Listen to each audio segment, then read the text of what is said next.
Xo'sh, hammaga salom. O'tgan safargi tahlilimizda biz bir qiziq jumboq bilan to'xtab qolgandik. Esingizdami?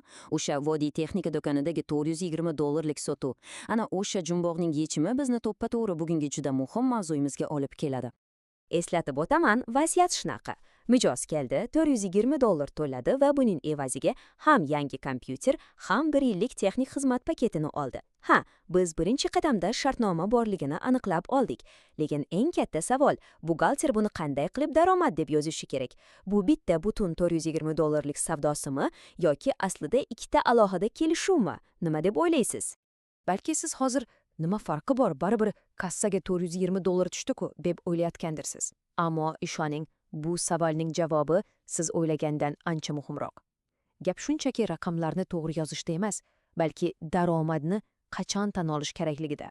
Va mana shu narsa bizni to'g'ri IFRS 15 standartining ikkinchi va aytishim mumkinki eng muhim qadamlaridan biriga olib keladi: bajarish majburiyatlarini aniqlash.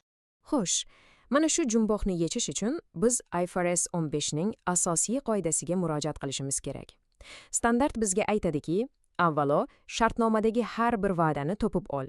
Keyin esa o'sha va'dalarning alohida yoki alohida emasligini tekshir. Xo'sh, keling, boshladik. Mijozga aniq nimalar va'da qilingan o'zi? Standartning professional tilida bu va'dalar bajarish majburiyati yoki inglizchasiga performance obligation deyiladi. Qiziq joyi shundaki, bitta shartnomaning o'zida bir nechta shunaqa majburiyat bo'lishi mumkin. Bizning vazifamiz esa xuddi xazinani qidirgandek ularni topish va bir-biridan to'g'ri ajratib olish. Lekin qanday qilib? Demak, biror tovar yoki xizmatning alohida, ya'ni standart tilida distinct hisoblanishi uchun ikkita shartga javob berish kerak. Diqqat qiling, ikkalasiga ham. Birinchi shart: mijoz bu narsadan boshqa va'dalarsiz mustaqil ravishda foyda ko'ra oladimi? Ikkinchi shart: shartnomaning o'zida bu narsa boshqalardan ajratilganmi? Yoki kompaniyaning va'dasi aslida hamma narsani birlashtirib, bitta katta narsa yasab berishmi? Eng zo'r misol bu shampun va konditsioner. Ba'zan ular ikkita alohida idishda keladi, to'g'rimi? Ba'zida esa bitta idishda ikkisi birda bo'ladi. Bizning ishimiz aynan shuni aniqlash. Bu ikkita alohida idishmi yoki bitta ikkisi birdami? Xush, nazariya bilan ko'p gaplashdik. Endi esa eng qiziq joyiga o'tamiz, amaliyotga. Keling, bu qoidalar haqiqiy hayotda qanday ishlashini ko'rish uchun 3 ta bir-biridan butunlay farq qiladigan vaziyatni xuddi detektivlardek sinchiklab o'rganib chiqamiz.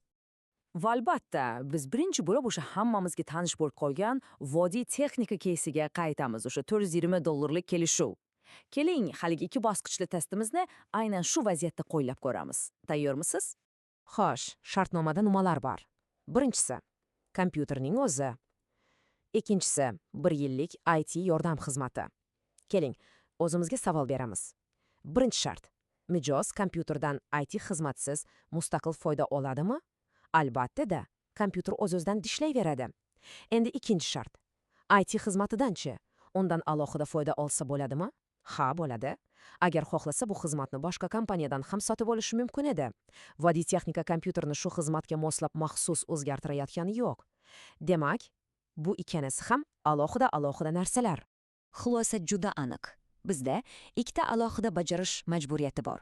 Biri kompyuterni topshirish, ikkinchisi 1 yil davomida xizmat ko'rsatish. Ammo eng qiziq joyi endi boshlanadi. Xo'sh, nega biz buni bunchalik simchiqlab ajratyapmiz? Nima ahamiyati bor? Ishoning, buning sababi siz o'ylagandan ancha jiddiy. Balki hozir bu misol sizga juda oson tuyulgandir. Ikkita narsani ajratish nima degan gap, to'g'rimi? Xo'sh, unda keling ishlarni biroz murakkablashtiramiz. Endi Yulduz qurilish degan kompaniyani tasavvur qiling. Ular mijoz bilan shunchaki biror narsa sotishga emas, balki butun boshli maktab binosini qurib berishga shartnoma tuzishdi. Shartnomani ochib qarasangiz, u yerda g'isht yetkazib berish, sement quyish, devorlarni bo'yash, elektr montaji, hattoki konditsioner o'rnatishgacha juda ko'p narsalar yozilgan. Endi savol: sizningcha bu yerda nechta bajarish majburiyati bor? Har bir g'isht, har bir chelak sement alohida majburiyatmi? Axir g'ishtni alohida sotsa bo'ladi-ku. Lekin bir o'ylab ko'ring, shartnomaning asli maqsadi, katta maqsadi nima o'zi? Mijoz shunchaki bir mashina g'isht yoki bir ko'p sement sotib olmoqchimi? Yo'q, albatta. Mijoz tayyor kaliti bilan topshiriladigan maktabni xohlayapti. Yulduz qurilish kompaniyasining asl va'dasi bu barcha mayda-chuyda narsalarni olib, ularni birlashtirib, yagona ulkan bir natijaga aylantirishdan iborat. Ular aslida integratsiya xizmatini ko'rsatishyapti. Bu esa esingizdami? Bizning testimizning ikkinchi shartiga to'ppa-to'g'ri keladi. Demak, javob shuki, bu yerdan o'nlab emas, yuzlab emas, balki atagi bitta bajarish majburiyati bor. U ham bo'lsa, maktabni qurib bitkizish. Bu degani, siz go'shtni yetkazib berganingizda yoki devorni bo'yaganingizda daromadni tan olmaysiz. Yo'q, bularning hammasi bitta ulkan loyihaning ajralmas qismlari xolos. Yaxshi, buni ham tushundik. Endi esa keling eng nozik, eng xaltis vaziyatga o'tamiz. Bu holatlar ko'pincha ko'p bahs-munozaralarga sabab bo'ladi. Gap Office yechimlari nomli dasturiy ta'minot ishlab chiqaruvchi kompaniya haqida ketadi. Tasavvur qiling, bu kompaniya mijozga bir paket sotdi. Ichida nimalar bor? Dasturning o'ziga litsenziya, uni o'rnatib berish xizmati, 3 yillik texnik yordam va 3 yil davomida dasturni yangilab turish. Endi bu yerda asosiy bosh og'riq nimada bilasizmi? O'sha o'rnatib berish xizmati. Bu litsenziyaning bir qismimi yoki undan butunlay alohida bir xizmatmi? Bu savolning javobi to'lig'icha o'rnatish jarayonining o'ziga bog'liq. Qarang, agar o'rnatish juda oddiy bo'lsa, masalan, shunchaki next, finish tugmalarini bosish kerak bo'lsa va bu dastur kodiga umuman tegmasa, unda bu alohida xizmat. Lekin, agar o'rnatish jarayoni murakkab bo'lib, dasturchilar dasturni aynan shu mijoz uchun maxsus o'zgartirsa, sozlasa, ya'ni customization qilsa, unda litsenziya va o'rnatish yagona majburiyatga aylanadi. Bizning misolimizda esa kelishuvga ko'ra o'rnatish oddiy, u dasturni sezilarli o'zgartirmaydi. Demak, bu xizmatlar ham alohida. Mana, biz 3 ta vaziyatni ko'rib chiqib, majburiyatlarni to'g'ri ajratib oldik. Lekin yana o'sha savolga qaytamiz. Nega? Nega bu bunchalik muhim? Javob do'stlar, eng muhim nuqtada daromadni qaysi vaqtda tan olish kerakligida. Kelinglar, o'sha vodiy texnikaga qaytamiz. Aytaylik, $420 dan $300 kompyuterning narxi va $120 bir yillik xizmatning narxi. Endi qarang, siz $300 daromadni darhol kompyuterni mijozga topshirgan kuningiz tan olasiz, chunki majburiyat bajarildi tamom. Ammo qolgan $120 necha? Uni bir yil davomida har oy $10 dan qilib bo'lib tan olib borasiz. Tasavvur qilyapsizmi farqni? Birida darhol, birida bir yil davomida. Va shuni juda aniq tushunib olish kerak. $420 ning hammasini birinchi kuniyoq daromad deb yozib qo'yish bu shunchaki kichkina arifmetik xato emas. Bu juda qo'pol xato. Bu moliyaviy hisobotlarni ataylab buzib ko'rsatish bo'lishi va ayrim jiddiy holatlarda hatto moliyaviy firibgarlik deb ham baholanishi mumkin. Xulosa qiladigan bo'lsak, bugun biz juda muhim bir ko'nikmaga ega bo'ldik. Endi biz har qanday shartnomaga qarab, undagi va'dalarni, ya'ni bajarish majburiyatlarini to'g'ri aniqlash va ajratishni bilamiz. Keling, buni oddiyroq tilda qutilar bilan tasavvur qilaylik.